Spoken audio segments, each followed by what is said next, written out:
Hi students, my name is Senora Gretsch, and today I will be showing you a website that we will be using very frequently this year in class and that you also can use at home for additional practice. So just starting off on Google, what I'll do is up in the navigation here, I'll type in the website. It is www.conjuguemos.com. Now up here you see that it comes up on my computer because I go here frequently. So I just have to click on it. What you all should do is when you get to Conjuguemos, you should definitely add it up on the toolbar as a favorite because we will be going here a lot and it will just make navigation easier. Once you get to Conjuguemos, basically this website is a wonderful tool that all different language classes can use. We have French, German, Italian, Latin, Portuguese, and of course Spanish. We'll always be focusing down on the bottom here for the Spanish section. We don't have to log in, we don't have to do anything over here, so when you get on Conjuguemos, always go to the bottom left. There are 4 different types of activities that you can focus on: Spanish verbs, Spanish vocabulary by book, Spanish vocabulary by theme, and Spanish grammar. Verbs and grammar we will be getting to. As we are only in Spanish 1, we're just starting out learning. So we'll be spending more time in the beginning, at least around September and October, focusing on Spanish vocab. For today, I do want to show you what all of these website activities look like so that you're familiar as we go throughout the year. So first I'll click on Spanish verbs. In Spanish verbs, these are all conjugation activities, and you'll learn this year that conjugating means changing a verb to match the subject. So, what we have here is a list of the indicative mood, and then they get a little more advanced down here on the bottom. As we're just starting out in Spanish 1, we mainly will be in numbers 2 through 7. We'll be doing all present tense this year and focusing first on regular verbs, then getting into stem changing verbs, spell changing verbs, reflexive verbs, irregular verbs. And 7 is a good tool for us maybe in May or June so that we can combine all of these verbs together and practice for our final exam. In the beginning, we'll be focusing on present tense regular verbs. So when you click on here, this is where you do the typing and the practice. But first, we can go on the bottom and we can select the verbs that we want to use today. There's a good list of regular verbs, and they do combine them AR, ER, and IR. So let me just click on a few to show you how this works. First, I can click on bailar. Now, to make multiple verb choices, hold down Control and click on the verb as well. So we have bailar, caminar, cantar, cocinar, and we can do borrar. I just chose AR verbs to start with today. So I made my verb selection. Now I have to choose my pronoun. As we'll learn soon, these are all subject pronouns in Spanish.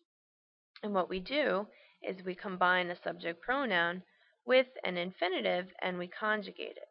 So the only thing to know here is that I will not be teaching vosotros form this year. This is a type of pronoun that is pretty much only used in Spain, and we will not be focusing too much on it. So whenever you do conjugation activities, always do all but vosotros. And that's all you have to do down here. Select your verbs, choose your pronoun. When you go back to the top, you see that we have 5 minutes, and you could change this if you want. 5 minutes is good to start. You also can click on Don't Time Me if you don't like being timed and it makes you feel rushed. It's up to you.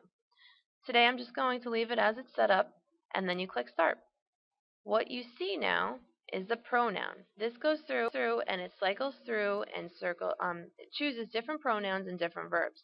So it started with ustedes form of the verb borrar. So what we have to do is conjugate, which you will learn soon, conjugate borrar into the ustedes form. I type my answer right here and click check. Now I'm correct, as I should be, right? So the correct comes up with the thumbs up, so I know I'm good.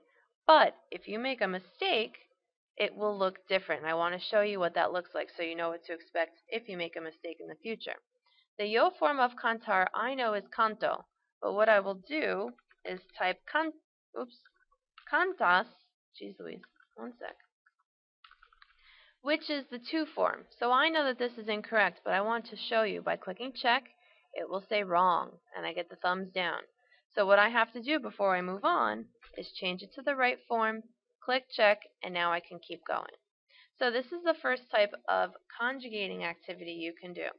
Going back on the left to Spanish verbs, you also can click on Verb Chart. This is a great page that you can do at home. Print this out at home and keep it in your binder.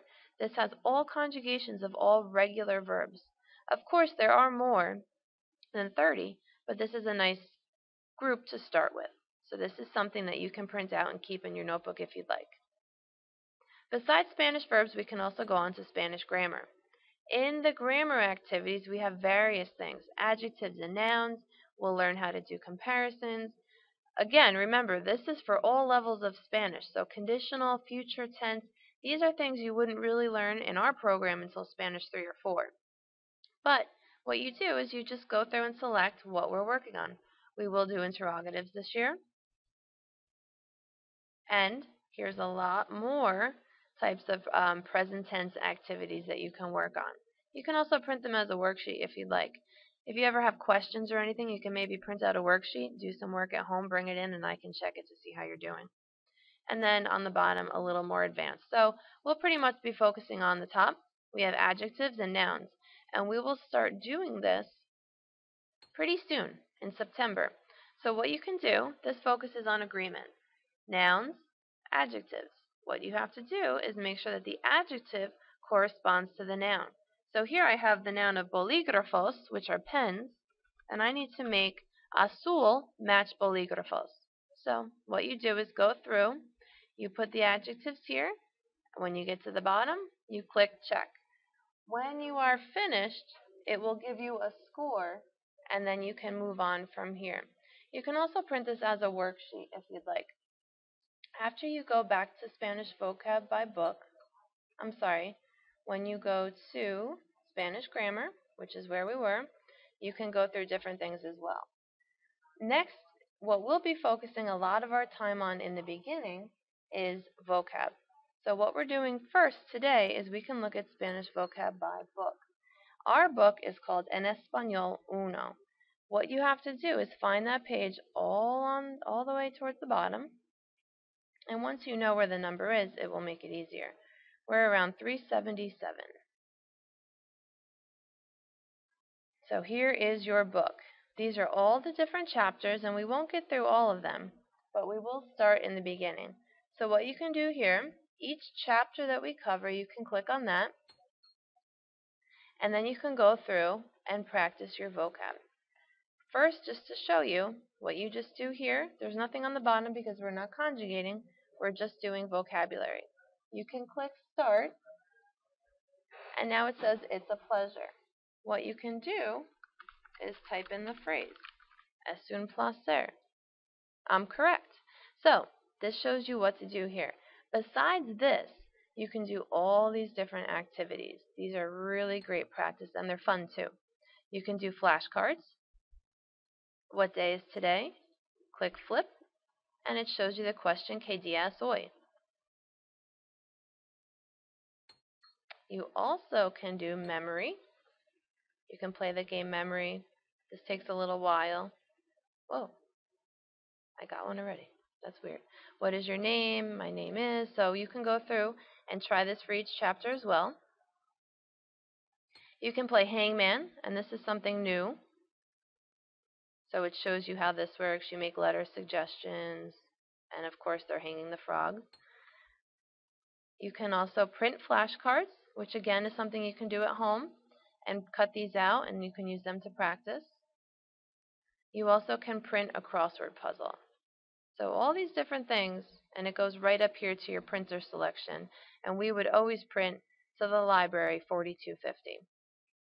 So these are various things you can do for this type of activity.